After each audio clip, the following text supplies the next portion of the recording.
Okay.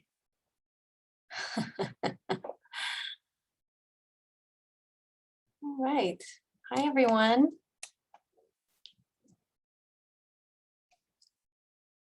Oh, wonderful. Hi.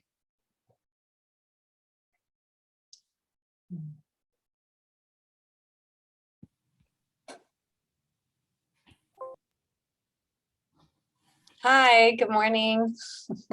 Hi, everyone. We'll get started in just a minute. I see there's someone who's still trying to connect here.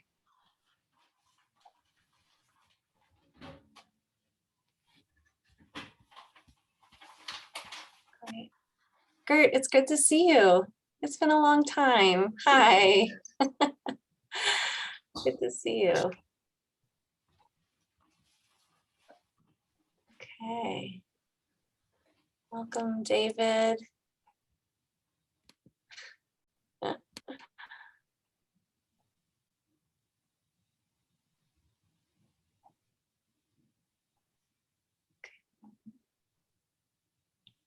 Hannah, welcome, and Kathleen, welcome.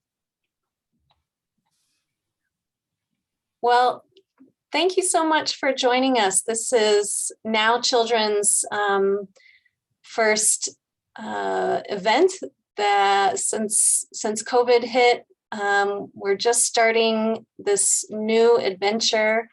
My name is Kate Munding. If we haven't met yet, I think I've met most of you here. And I'm a co-founder of Now Children and really excited to be launching this incredible new program. And we're doing it with this speaker series. So I thought I better go first. And then we have some amazing guest speakers that will be joining us every month. And I might touch upon that at the very end just to let you know what's coming. So today, what I want to talk about is this idea of following our heartbreak. And following our heartbreak, the idea is to be able to reconnect with our purpose, why we do the things we do. And Now Children is mainly developing a community of educators and professionals who are working in education, but some of you here may be in a different field, and that's fine too. This will be very relevant to everybody. We need purpose when we are trying to stay connected with the work that we do. Now in education, this is really important. It doesn't really work to just be going through our paces, to be on autopilot. It doesn't feel good when we've lost our passion for what we're doing, or we feel disconnected from our original intention for the things that we do. It feels not only disconnected from what we're doing, but we feel disconnected from ourselves. And then, of course, this trickles down to our students, to our kids. We're not as effective in the classroom when we're not connected with our purpose for being there. And so this following our heartbreak is a concept. It's an idea of a way back through, a way back to reconnect with this purpose.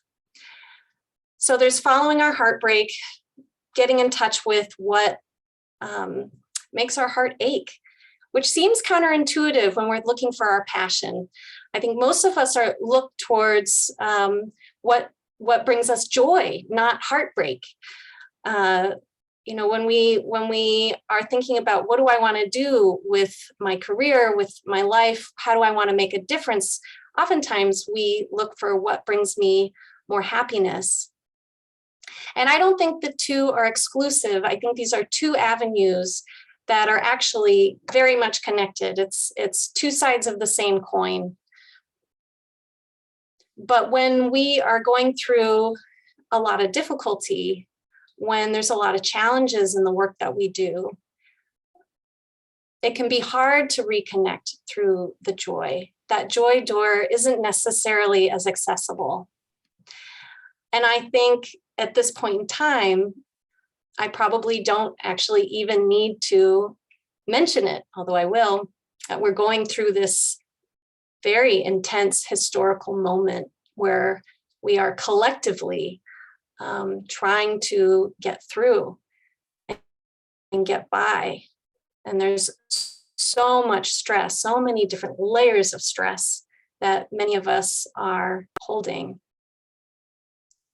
You know, every time we turn on the news, we connect back into this global distress, this global heartbreak. There's so many places where our heart is aching. And so it can be hard to connect with that joy and connect back in with what are we doing. I think when there's so much going on, not just on a global scale, but I'm betting that everyone here has had something right at home, something personal in your life in this past year that's also been touched, that's been really hard and a struggle. And so when there is so much, when our attention is being pulled in so many different directions, whether it be in the classroom, in the school, in our work, or in our personal life, it's hard to land on what am I doing here? How can I make a difference? How can I be engaged when there's 100 different ways that my heart is breaking and being pulled? And so for many, what that leads to is almost like a shutdown or a freeze. We get overwhelmed. And understandably, that's very understandable. It's very human. It becomes too much. I can't tell you how many times in this past year and a half where it was just like too much. I could feel that wave of overwhelm. And so in those moments, you know, we stop thriving and growing in the work that we do. We're just trying to get by. Another possibility in these moments of great stress is that we almost become hyper vigilant to what will bring me happiness in this moment. And there's nothing wrong with that. We need to balance it all out, right? Having those hits of happiness and joy, it's a really good thing, I think, when there's so much stress, but it's not sustainable either. So the shutdown's not sustainable, and this constant seeking for just what will give me that next hit of ease or normalcy or joy. And so we can get really distracted in our life's purpose and our work's purpose by seeking that joy, which seems strange. But if you think about how often, maybe in this past year and a half, if you have been looking for a new career or a new place to live, or looking for some new something outside of yourself and outside of what you've already been committed to bring you more happiness, that we often stop looking at where we are right now. We stop looking at what we actually have and fall into this feeling of not enoughness, this feeling of lack. And so that drive for just something in the future, something outside of what we have for that happiness. So I want to bring us back. I want to bring us back to where we are right now, all of us in our Zoom squares, in our own different realities. So this will be different for each of us, to connect back in with this purpose, with what inspires us in the work that we do, and the work that we do with children. So I'll tell you an example of this just from my own life. I've been teaching mindfulness and education for 12 plus years now. And early on, I loved it because it was fun. I was a practitioner.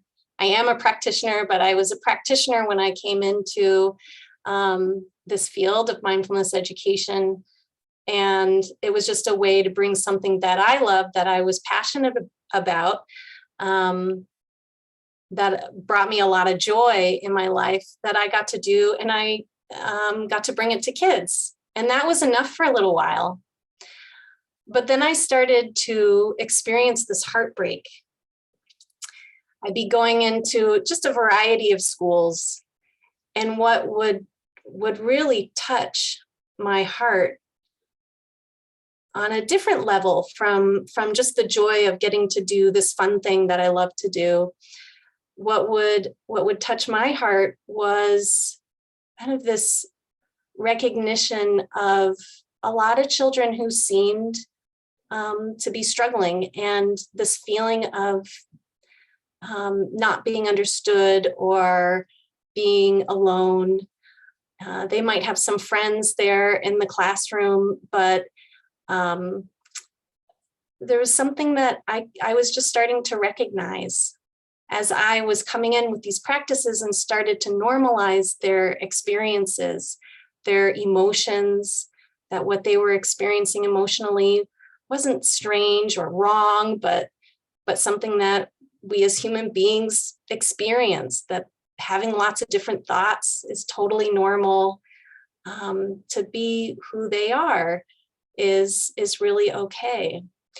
And my heart, I think, was aching around this because I remember that. I remember that from being a child myself, being, I think, a very emotionally a sensitive child,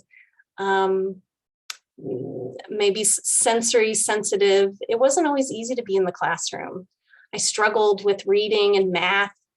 I remember feeling not smart for a long time.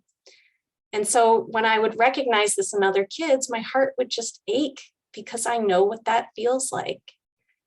And so my passion and my purpose in this work stopped being about teaching mindfulness to kids. It started to be about being this kind presence that believed in the kids that I was working with, that I believed in them and their ability, that when I come in to teach mindfulness, I believe in their ability to do it. And that I could bring in this compassion to their experience in maybe a way that some of the kids, not all of them, but some of the kids had never experienced before. And it was from following that heartbreak that real joy began to cultivate in the work that I did. It wasn't just a fun thing anymore. It was something I loved. It was something I loved. And it came from this meeting the heartbreak, meeting that heartache, understanding it, engaging in it, and then being there fully for the joy that would come from whatever, even if it was the smallest transformation with one single student in the whole school that I was working with, which it was never just one, it would be many, but just to be there for each one of those experiences fully, not let it just pass me by and go to the next. So that's what I want us to practice today. So let's do it. And one way to do this might be to get out a sheet of paper, something you can write with. You can also, I'm guessing a lot of you are at your computers, so you can open up a Word document and work on this on your computer. But it might help just to jot a few things down. So I'll just give you a minute to do that. We're going to do some writing, some sharing, and then some practice, some meditation around this. Let's start with some writing. So let's start with the heartache. And I want you to write, it doesn't have to be big, long sentences or paragraphs. It could just be a phrase, something that's meaningful to you. But in the work that you do, where does your heart ache? What gets you? You know, if you're a music teacher, it might be when a child feels like giving up.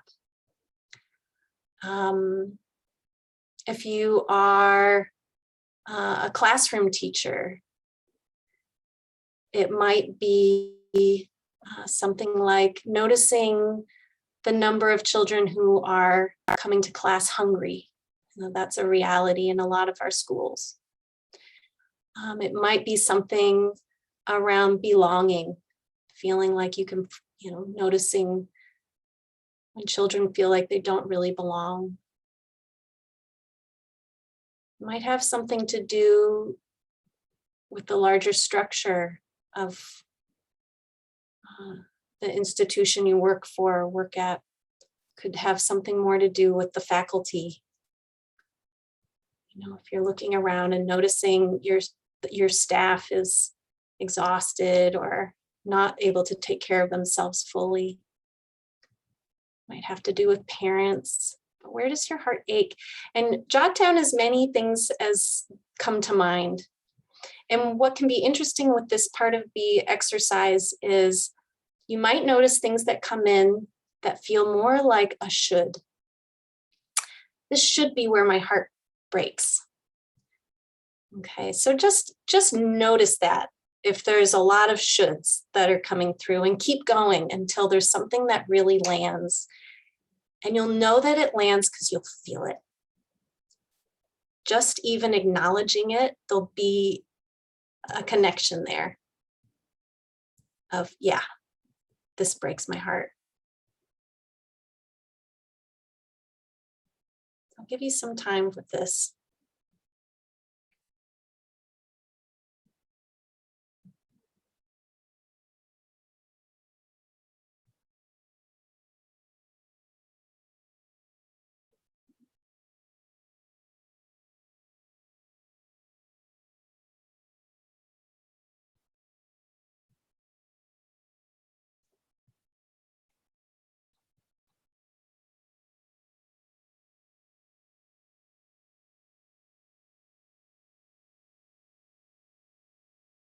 And also notice what the mind is doing as you're making your list.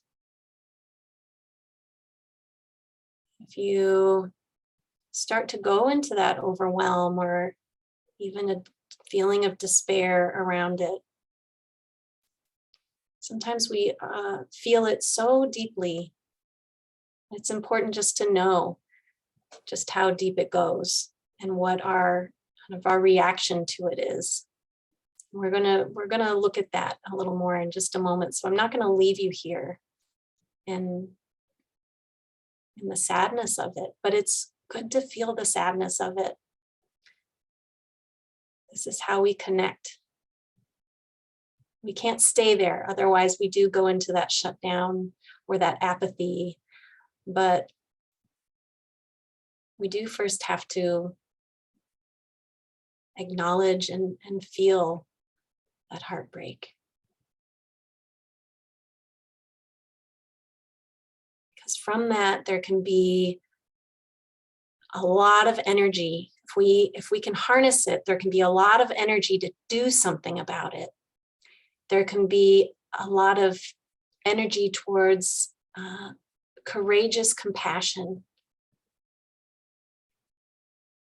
to engage and make a difference in this one area.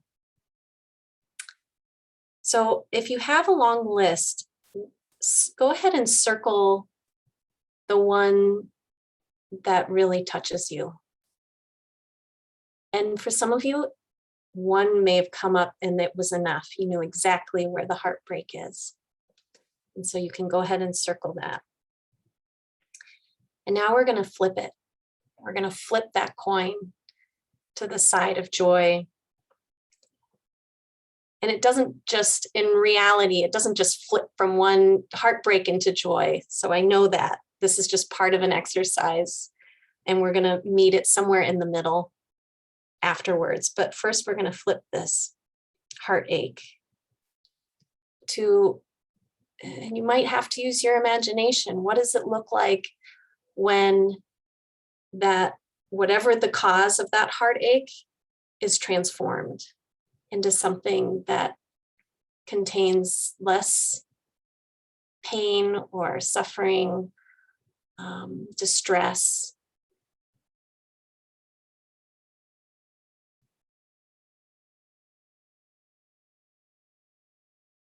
What is that? What does that transformation look like?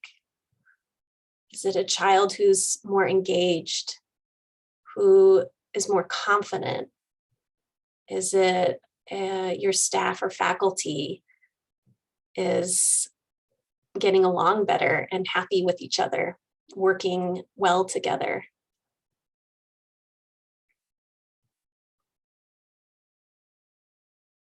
What does that look like? What are the pieces that are in place for that to happen?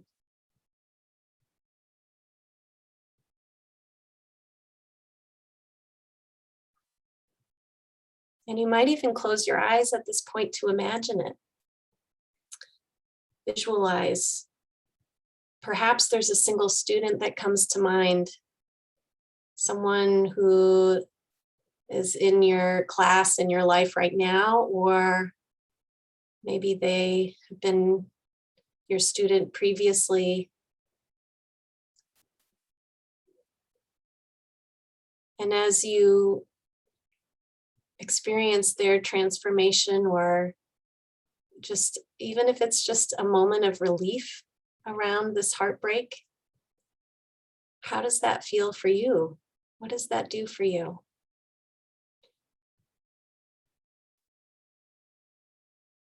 Can you share that sense of ease or that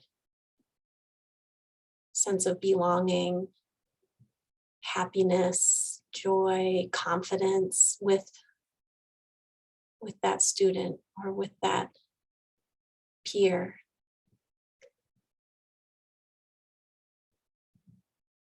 It's helpful to have a single person in mind to make it real, because really often with heartbreak, we can go to that macro level, that larger viewpoint of all the different people that are being affected.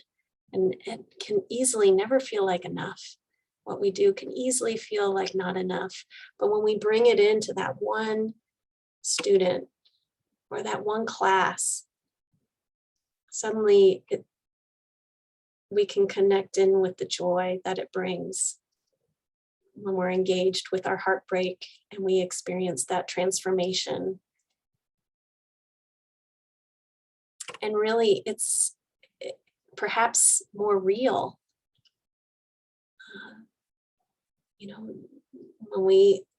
When the mind quickly goes out to all the other people who are suffering, we get stuck in the tangle of that.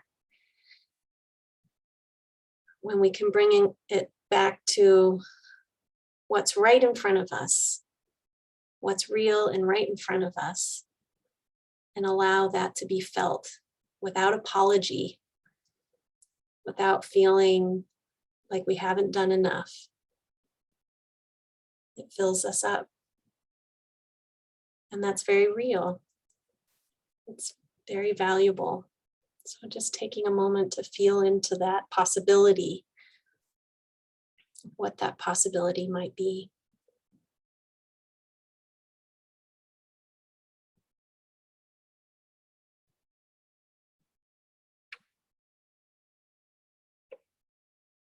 Okay. So then we're going to move back a little bit between this heartbreak and this joy and see, okay, what is it that you can bring forward to meet that heartbreak towards that transformation? What is it that you already do? a lot of the times when we're doing this kind of work, we realize, oh, I'm already doing this. I just haven't had my radar fixed on it. I'm just distracted by all this other stuff that feels like I can't make a difference, that I'm not doing enough. So a lot of times it's something that you are already doing.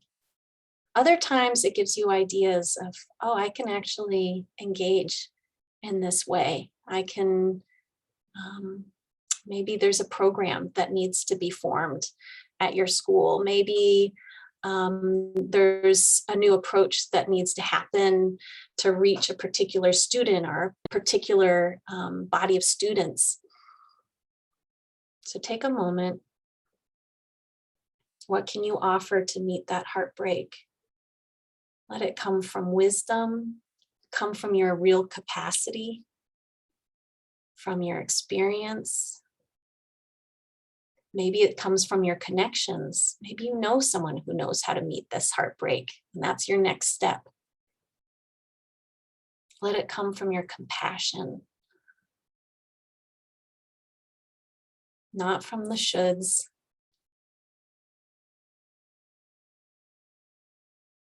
I should do this to be a good person, to be a good teacher. It just gets us in a tangle.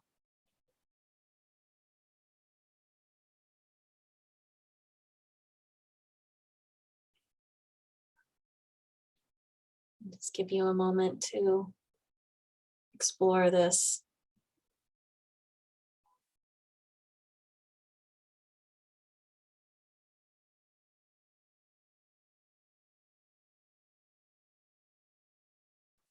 And as you're writing, you might notice, do you immediately go into fatigue? Oh, I can't even begin to face this. I don't have this kind of time. I don't have this capacity. Notice what kind of stories are going through your mind. I'm not strong enough to do this. I'm scared to do this. Maybe there's fear there. It does take courage to follow our heartbreak. There's no doubt about that.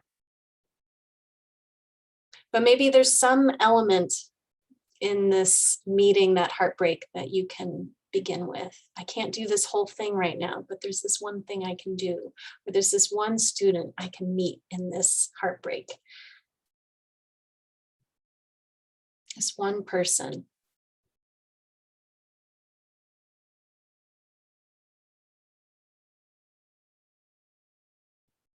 Okay.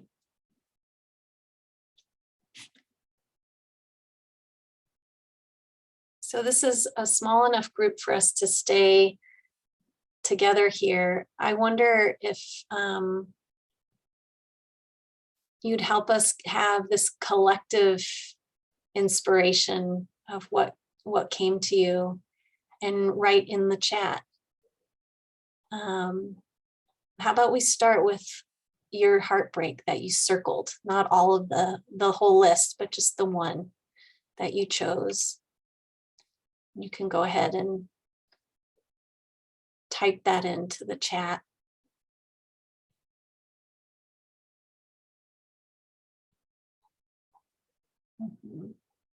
Great.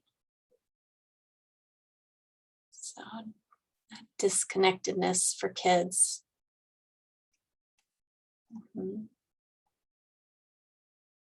else?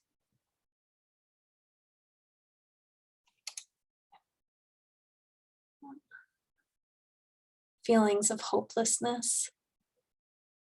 The impact on adult role models. Loneliness and isolation, not feeling like they're enough. Loneliness. Yeah. And it touches our heart because we understand it, right? It's not something outside of our experience. It hits us because it's familiar.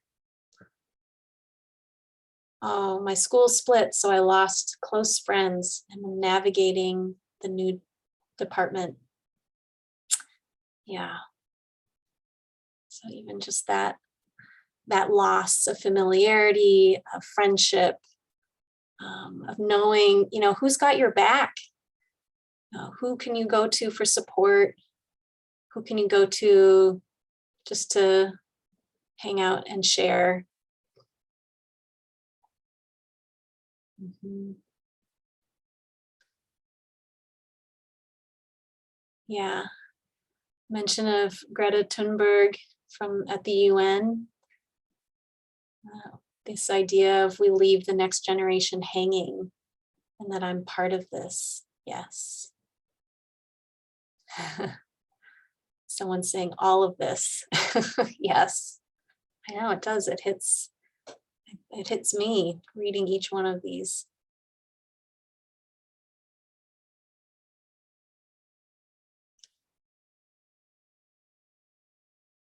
When I make groups and then someone is left, someone's left out. Is that what that means? Yeah. Is that feeling of kids being left out? Yeah. These are understandable heartbreaks. And then if you wouldn't mind writing in the chat, maybe it's just a piece of what you think you can do to engage with this heartache. Maybe you don't have the whole thing figured out. That's okay. That can take time and a lot of thought and reflection. But is there a piece here that you can share in the chat of how are you going to meet this heartbreak? What's something you can do? Remember, it can be very simple. Sometimes we feel like we have to solve it all. And that's not really meeting our heartbreak.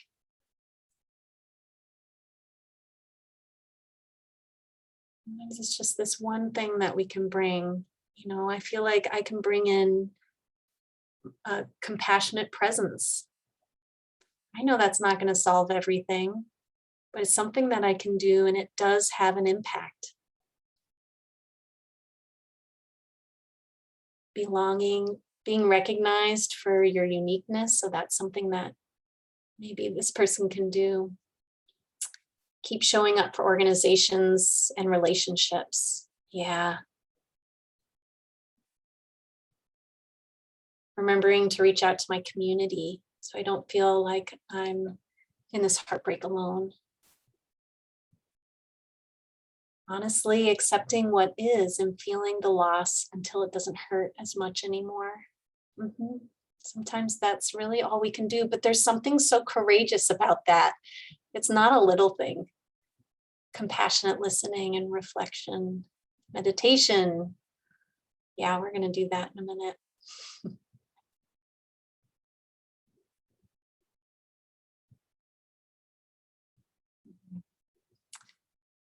Thank you. Thank you for sharing this.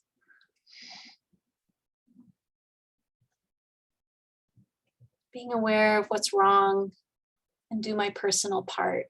Look at how I live sustainably and help people to recognize what's going on.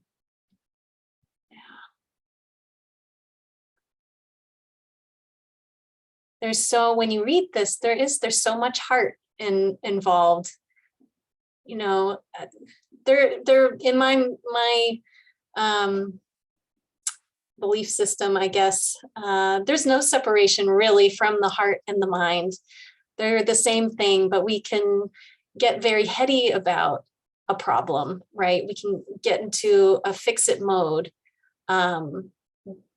that overlooks the actual feeling, that connection that's there. This is where the passion comes from. This is where we get ignited out of our to-do list of what can I do to solve this problem into the actual feeling of it, into what is actually giving us energy and the drive to move forward with these actions. The fortitude, we need the fortitude to be the strength in order to have this kind of courageous, compassionate action.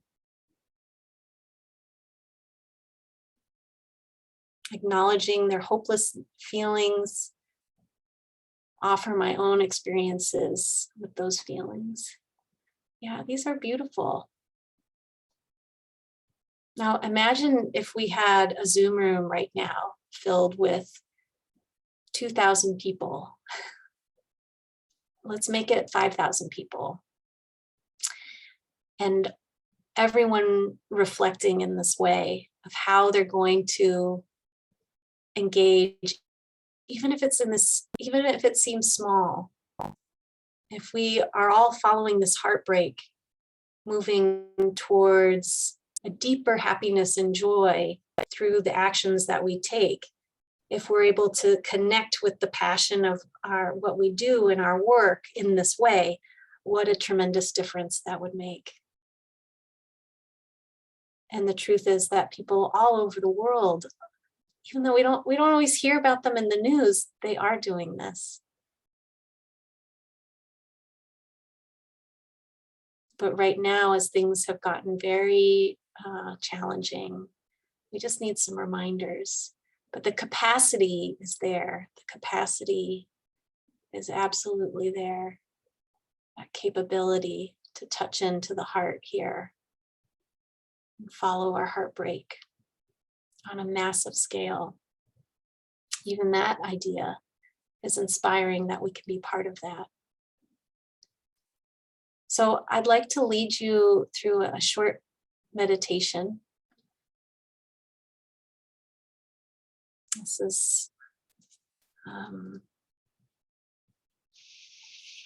a way that a short practice to repeat as many times as you need through this coming week, through this school year, to keep coming back to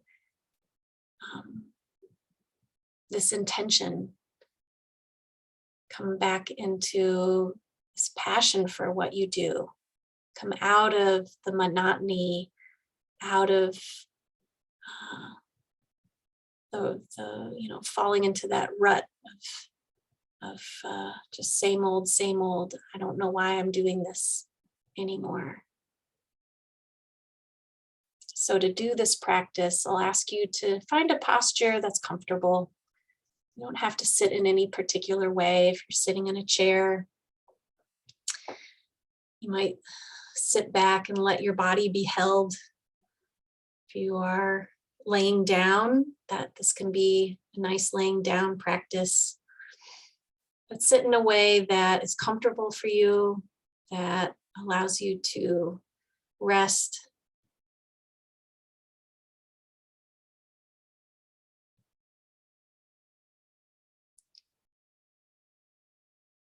And I'll just have you start by settling into this meditation. You can do this by taking a few deeper breaths if that's soothing for you.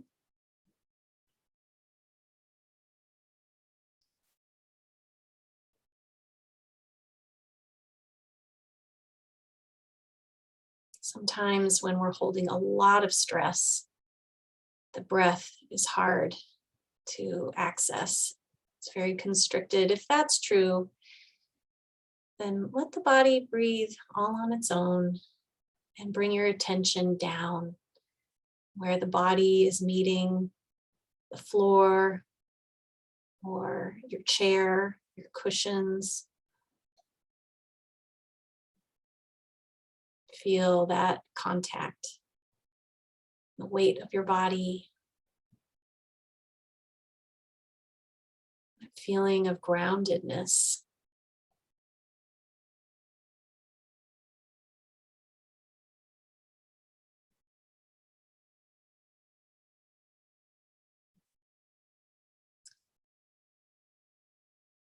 This grounding practice helps us become more embodied.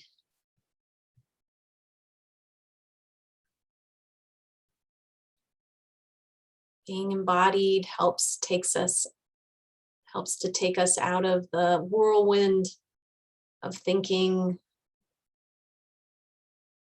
of anxiety, worry. Helps us ground right into this moment where all that is happening is that we're sitting here,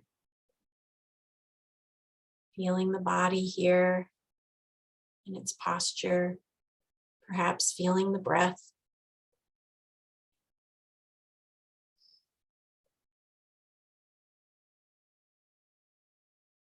Letting everything settle.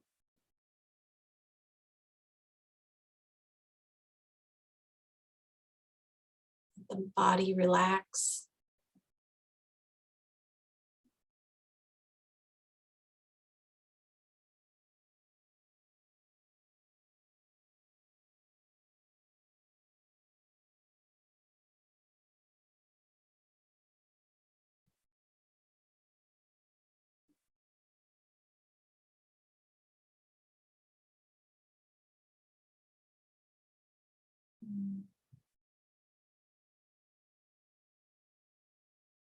And then from here, staying connected with this presence, this mindful body,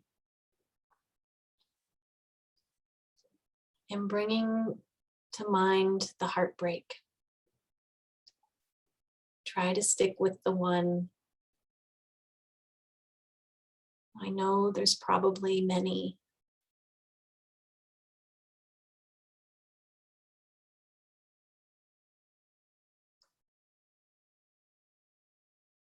But for the purposes of not becoming overwhelmed, turning that heartbreak into something that's energizing and inspiring, let's choose one.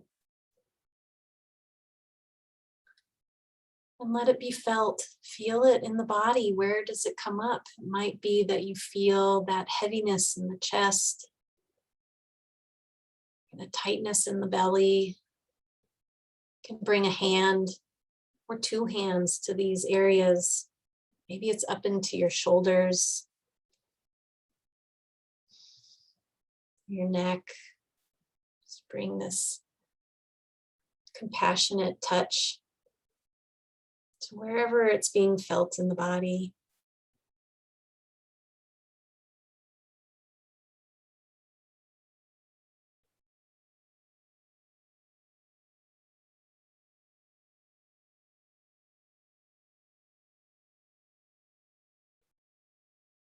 In a way, mindfulness, part of what mindfulness practice does is helps us to be okay with the discomfort.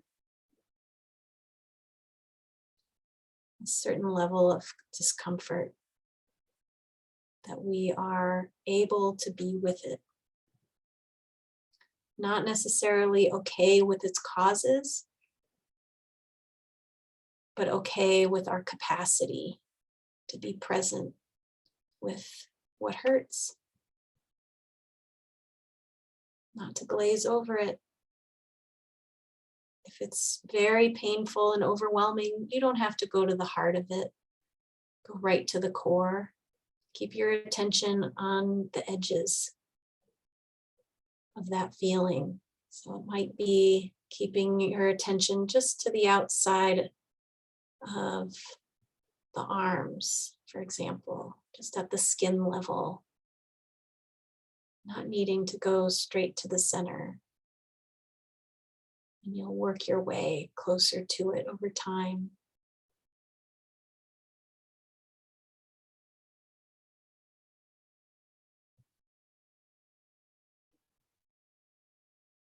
And as you sit here with the heartbreak, and the mind starts going, perhaps, maybe there's judgments that come in, or defeating thoughts. I can't really deal with this. There's nothing I can really do.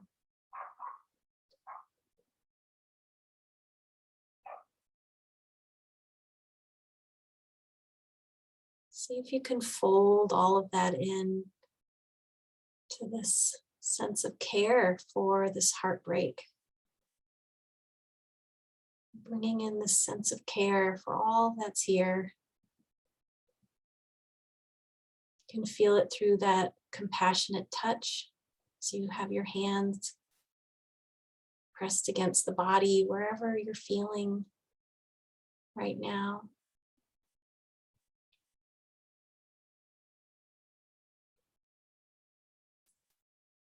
Folding it all in. It's all part of this heartbreak. It's not separate.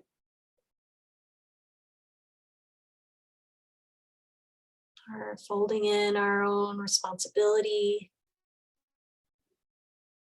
Maybe we've caused some of this heartbreak. Folding in any guilt there. Folding in any ways we've been neglecting the heartbreak. All gets to be brought in, holding it with this care.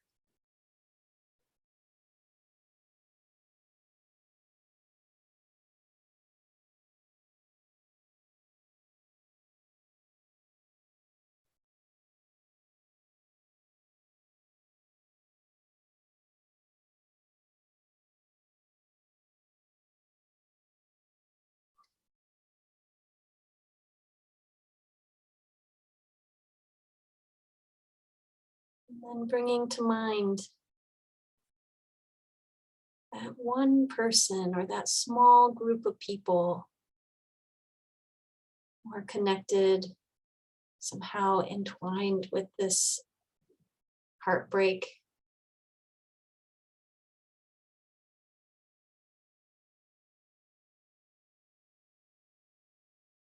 And I'd like you to imagine what it would be like as you engage, taking action from this heartbreak in that small way. Some of you mentioned staying connected, presence, listening.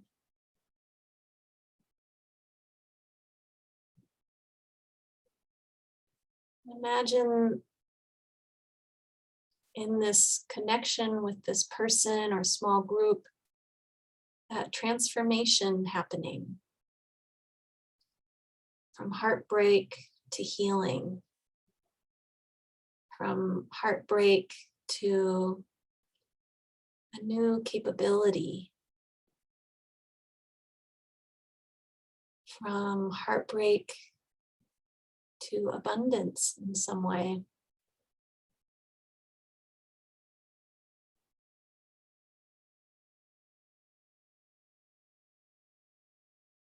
You can imagine the ease, the hopefulness, the happiness being experienced by this person or this small group.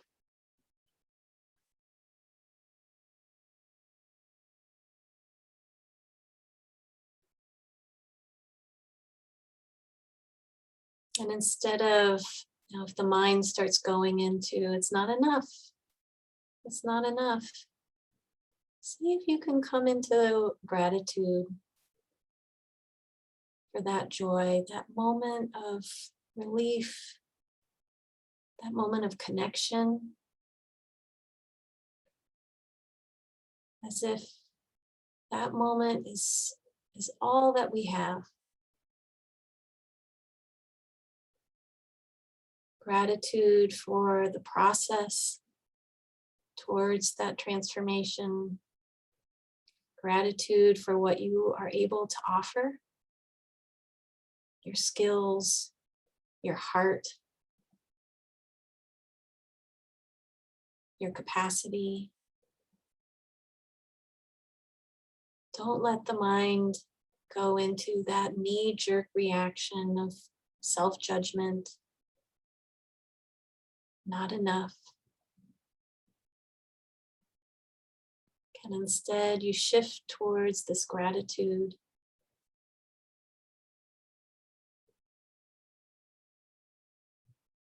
Perhaps in that moment it was enough. In this moment, it's what can be offered.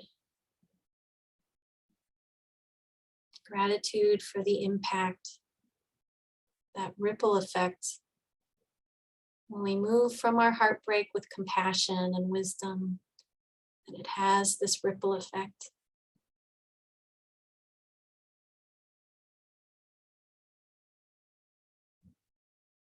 It's a ripple effect that holds the possibility for more compassion, for thriving, for growth.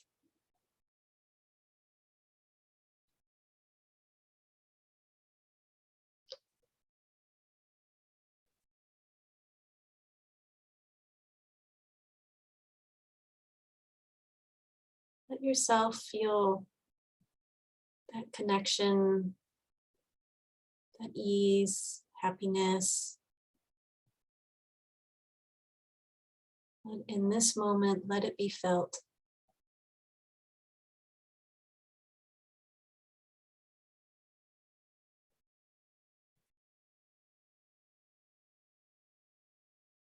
Let it inspire you.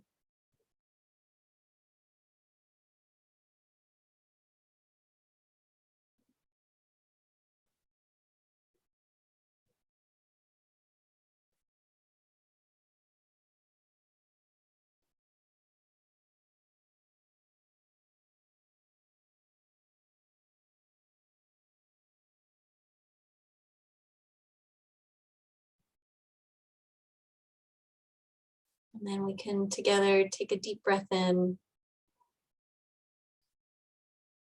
and a deep breath out.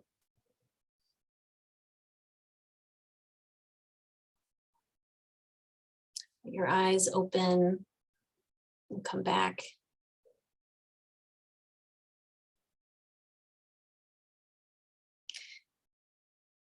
So our time here together has been recorded. It will be available through Now Children. It's a starting point. This is a starting point. We need somewhere to start from, all of us. And so this idea of connecting with our heartbreak is a place to begin. And then as the months unfold here at Now Children, we have a really great lineup for the rest of the speaker series. We have Meena Srinivasan, who is an author and educator, curriculum developer. We have Michele Lilyanna, who co-wrote the book, Awakening Joy for Kids. We have Linda Graham, who's written and speaks often on the topic of resilience. And so I don't think it's by accident that we ended up bringing in these incredible speakers to help us learn ways to tap in to different practices and ways that we can sustain this intention, this passion, to bring healing to our own hearts and minds so that we can be more effective and bring that forward to our kids. So all of this will be happening in the months that follow. I hope that you'll join me and these speakers for those events. And then again, just really grateful for those who came today, and for those who will come later and listen to the recording, that you're engaging with us in this heartfelt way. I can't think of a better way to start Now Children and our own intentions and what we're hoping to put out into the world. So thank you, everybody. I hope you take care, and I look forward to seeing you again soon.